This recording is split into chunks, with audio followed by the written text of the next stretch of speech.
It is too easy to make fun of former President Donald Trump and the new NFT collection he launched today. So we are not going to do it. We could do a whole big thing on how these quote-unquote trading cards are just Trump photoshopped into the fantasy scenarios of a 10-year-old boy, like this one where he's a cowboy, or this one where he's an astronaut, or this one where he's a race car driver, or this one where he's Superman, or this one where he is so cool that Hollywood has changed its name to Trump World, or this one where he is some sort of big, important stock guy.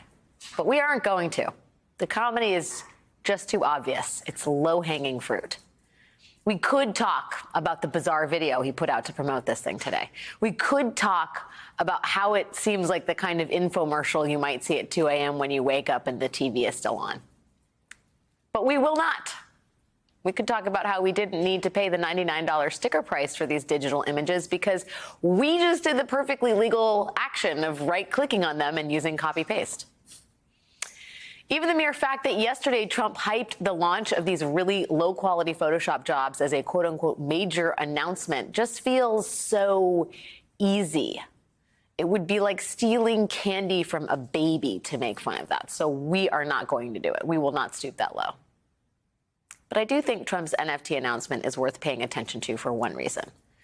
I don't think it's really news that Trump is yet again doing another big, blatant grift. Trump doing something like that is about as revelatory as the fact that water is wet.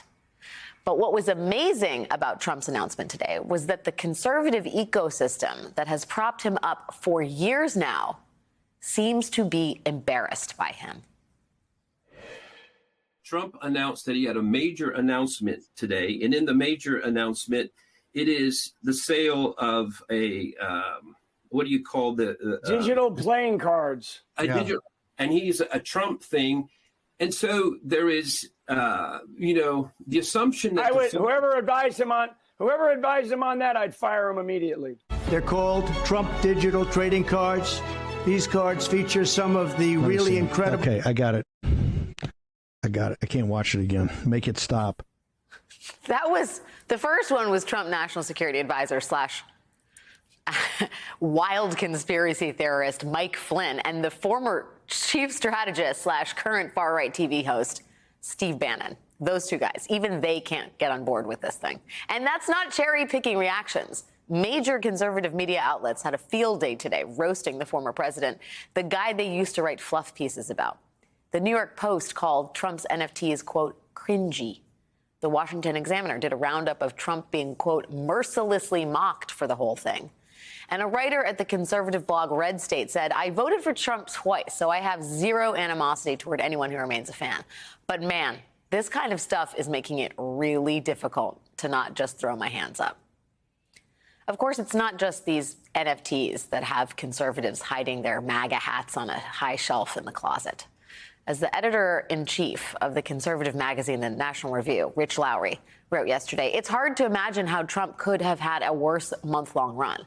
Ordinarily, one might say, as a way of exaggerating to emphasize the point, that it could only have been worse if he had had dinner with a Nazi. But of course, he did that, too. Oof. And it's not just conservative media that seems to be abandoning Trump. It looks like his donors are, too. In a key fundraising window right after Trump announced his new bid for the presidency, Trump raised a grand total of $4.2 million. $4 million over 2 weeks. Now, $4 million is a lot for an individual, but for a presidential campaign these days, it is nothing. Compare it to the $130 million Trump raised in the 2 weeks following the 2020 election. If all of that was not enough cold water, the latest polling should be. In July, 60% of Republicans wanted Trump to run again. Now, only 47% do. And 45% do not want him to. And that's just polling Republicans. Yesterday, the Wall Street Journal released the results of a hypothetical matchup between Trump and Florida Governor Ron DeSantis for the Republican presidential nomination. DeSantis beat Trump 52 to 38%, a 14-point margin. Now, historically, Republican primary polling has not mattered this far out. At this point in the 2000 election cycle, Elizabeth Dole and Dan Quayle were seen as the frontrunners for the Republican ticket. In 2008, Rudy Giuliani seemed like a shoo-in. And at this point in 2016, Trump wasn't even seen as a contender. But this time really does feel different. Trump is an incredibly known entity, and it doesn't seem like Republicans like what they know about him.